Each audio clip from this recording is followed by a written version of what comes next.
Olha, eu quero mudar de assunto agora. O presidente Lula afirmou hoje em Paris que o agronegócio se tornou o principal negócio do Brasil. Luciana Verdolim vai chegar ao vivo e vai trazer as informações para a gente agora. E isso acontece no momento em que o Brasil recebe o certificado de país livre da aftosa sem vacinação, né, Luciana Verdolim? Conta para a gente. Boa tarde, Cine. Boa tarde a todos. Olha, foi motivo de muita comemoração lá na França, levando-se em consideração que o Brasil já estava esperando esse certificado, que para o ministro da Agricultura, Carlos Fávaro, é um momento histórico. O presidente Lula fez questão de ressaltar que é preciso aproveitar a agricultura, o agronegócio brasileiro, segundo ele, tem uma importância muito significativa na balança comercial. E o objetivo nesse momento é ampliar essa relação com os demais países, com os franceses, inclusive. Lula disse o seguinte: político não sabe negociar, não sabe fazer negócio. É preciso que os produtores conversem entre si. Aí a questão envolvendo as resistências dos franceses com o acordo de livre comércio entre o Mercosul e a União Europeia, essas resistências podem ser superadas. Lula, inclusive, disse que é momento também da gente aumentar as nossas relações bilaterais com os franceses. A gente tem um trecho para acompanhar. A gente não quer criar cabo para vocês, continue exportando para nós. Eu sempre defendi que essa relação comercial é uma via de duas mãos. A gente vende, a gente compra e é bom que exista um equilíbrio. O que não tem explicação é um país, sabe, do tamanho da França, com a economia da França, e um país do tamanho do Brasil, sabe, com a economia do Brasil, só ter 9 bilhões de fluxo comercial entre os dois países. Mais uma vez, o presidente lembrou o seguinte: a gente produz o mesmo produtos que os franceses, por exemplo, laticínios, vinhos, e levando-se em consideração que o mercado brasileiro está totalmente aberto para os produtos vindos da França, é normal também que a gente tenha a tal da reciprocidade, tenha também abertura dos mercados franceses para os produtos brasileiros, e de acordo com o presidente Lula, isso não vai complicar as relações, e, na verdade, vai fortalecer o relacionamento dos dois países, tudo aí tentando convencer os franceses a darem o sinal verde, né, o aval para o acordo de livre comércio. Lula vai assumir a presidência do Mercosul, fica até o final do ano, e já avisou ontem, falou hoje de novo, que pretende que o acordo seja formalizado até o finalzinho do mandato dele à frente do bloco econômico. Obrigado, Luciana Verdolim. Bom trabalho para você. O Gustavo Segré, essa constatação do presidente Lula não é nenhuma novidade. Não é de agora que o agro brasileiro é protagonista da nossa economia. Não, e muito menos na parte do comércio exterior, Evandro. Aí é muito competitivo. Eu lembro do começo do Mercosul, em que se falava que a Argentina era o graneiro do mundo e o Brasil era quem proveía, fornecia na região as questões industriais. Isso mudou, e mudou muito.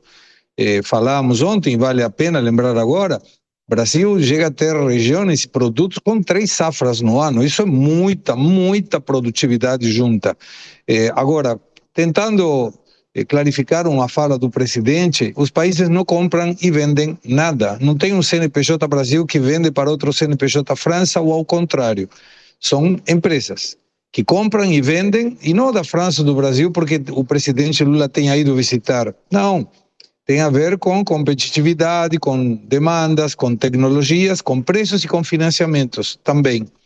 Então, o que determina que um produto francês ou um produto brasileiro será competitivo para o outro país depende de uma série de fatores em que os privados, e falo isso com muito conhecimento de causa, a única coisa que a gente pede para o governo é não atrapalhar, o resto a gente se vira. Se o governo não atrapalha, um dos governos não atrapalha, já o resto o privado se encarrega e faz bem.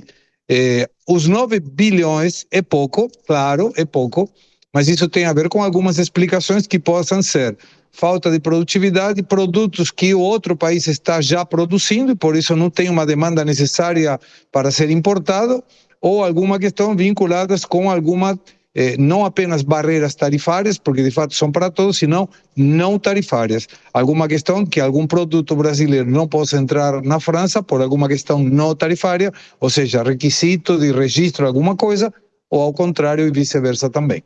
Piperno, eu vi que você discordou de algo, que foi? Não, é que veja só, eu considero esse momento, esse discurso de hoje aqui do presidente Lula muito bom e certeiro. Ele teve 3 momentos nessa viagem. Naquele primeiro dia que ele falou que ia aquecer o coração do Macron para ajudar a aprovar o acordo. Então, isso foi isso é para jogar para a torcida. Ontem, já um discurso mais duro, o Macron, falou, olha, a França tem que ajudar a fechar, porque esse acordo vai ser bom para todo mundo. E hoje, talvez a parte mais racional, explicando as razões. E veja, no caso da relação Brasil e França,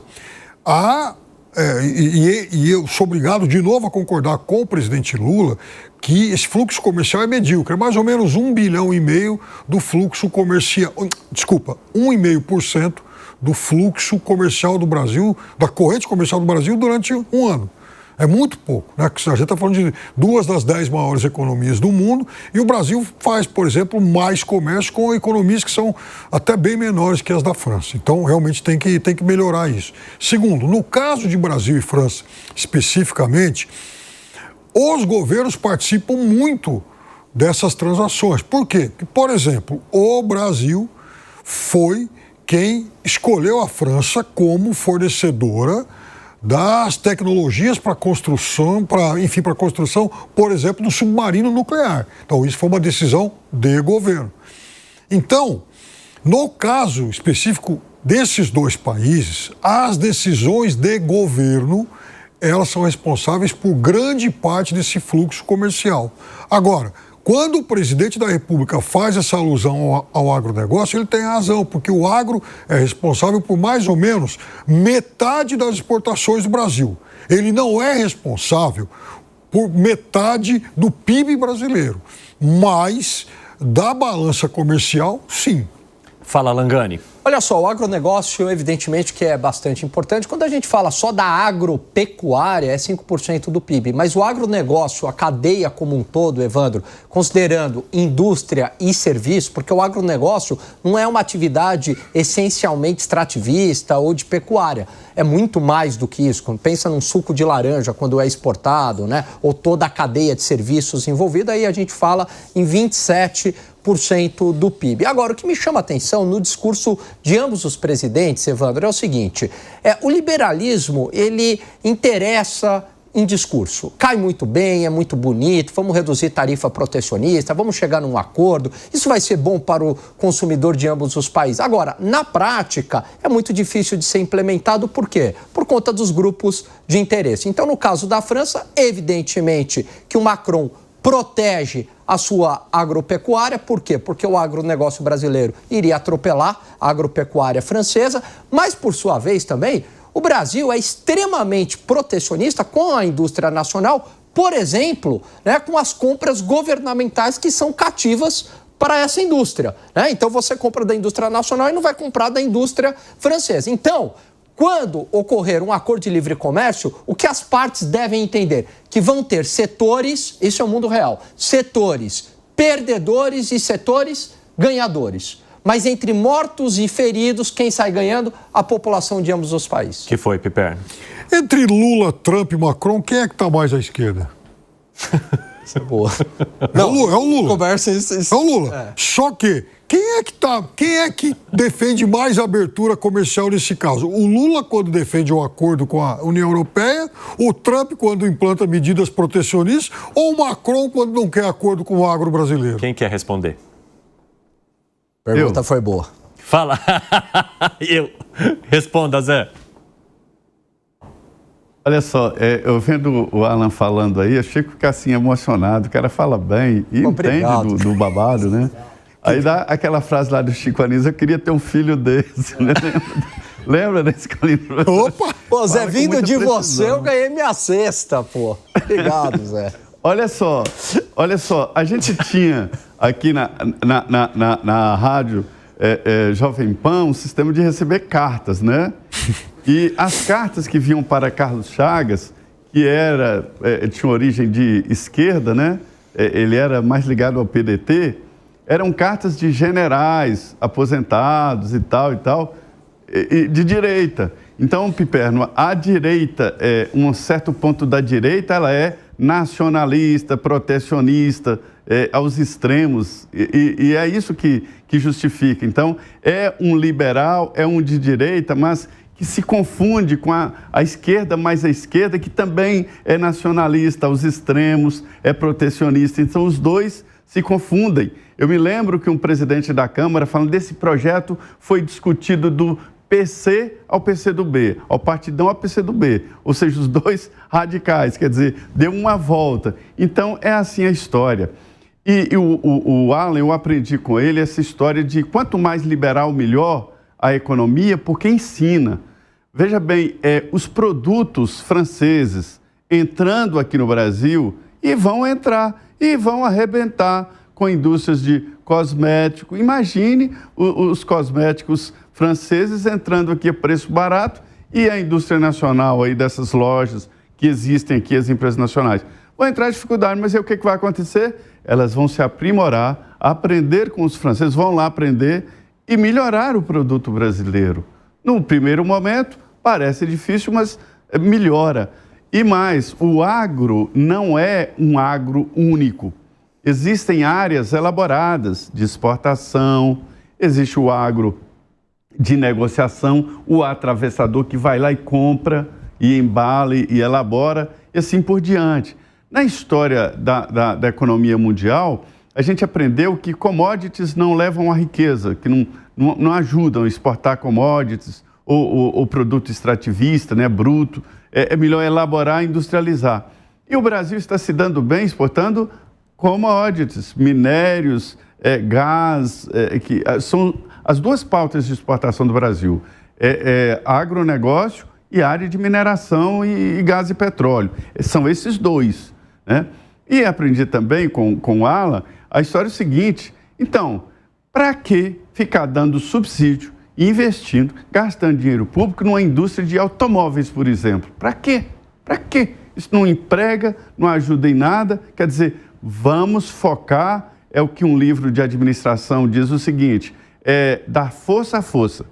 Então, foca nesses dois produtos, né? O agro e o minério e tal, e aí importa carros e enche a comunidade europeia de agro e de minério e tal, e importa os carros, né? E está tudo certo e vamos em frente, né? Da força à força. Não adianta tentar produzir de uma maneira muito cara produtos que a gente não tem, ou não tem cultura, ou não tem técnica, enfim. É isso que está faltando no Brasil, dar força. Isso que o Lula falou tinha que ser colocado em prática aqui.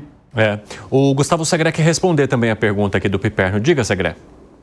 Bem, eu adorei a pergunta, foi muito incisiva. O Alan ficou sem falar aí que é, mas Piperno, Tucanou. O presidente Lula não deixa de ser de esquerda porque propõe um livre comércio. Não deixa, vou te explicar por quê. Mas eu não disse isso em momento algum. Não, eu mais à esquerda, A tua pergunta foi se era mais à esquerda. Eu fiz duas perguntas aí. Então refaça, Piperno, vamos lá. Eu perguntei qual dos três era mais à esquerda. E eu mesmo respondi. Pela ótica do comércio. Primeiro eu respondi quem era mais à esquerda. Verdade. Diante do silêncio, eu mesmo respondi. O Lula. E segundo, desses três casos, quem é que tem atitude de maior abertura comercial? O Lula. Por incrível que pareça, porque aí vem a minha crítica há muito tempo, principalmente ao liberalismo brasileiro. Ou seja, o liberal vai lá, discute abertura de mercados, isso, aquilo, porque isso é importante, tá lá. Tá bom, perfeito, eu concordo. Agora virou o liberalismo americano. E agora também o liberalismo americano. Até porque nenhum deles, em uma campanha política, vai falar, olha, eu defendo fechar tais e tais setores. Nenhum. Eu não conheço nenhum liberal que diz isso. Só que, quando ele chega ao poder, a gente está vendo o que acontece.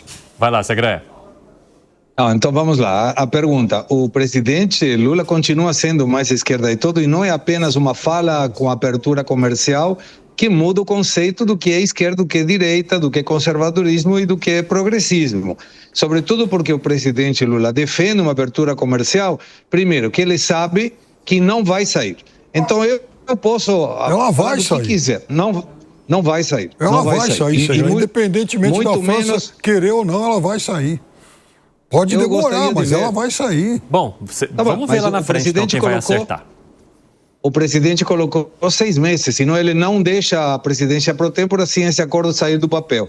E estou em condições de afirmar que a Argentina apoia integralmente a posição brasileira para a firma do acordo. Também está de acordo e é um governo muito mais à direita do que poderíamos supor em algum momento daqui.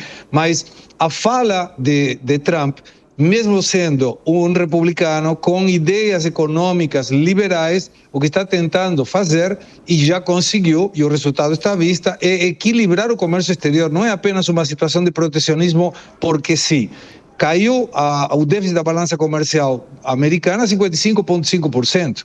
Então, obviamente, mostra que, do ponto de vista do foco, do objetivo, o objetivo é cumprido. Quais são as consequências? Aí estou de acordo, mas não deixa de ser o presidente Lula de esquerda apenas por uma fala de abertura econômica. Não vai deixar, concordo contigo, ele não vai deixar. O meu ponto é que, por incrível que pareça, nessa questão, aquele que é assumidamente o mais esquerdista, ele tem uma posição mais aberta que os outros dois.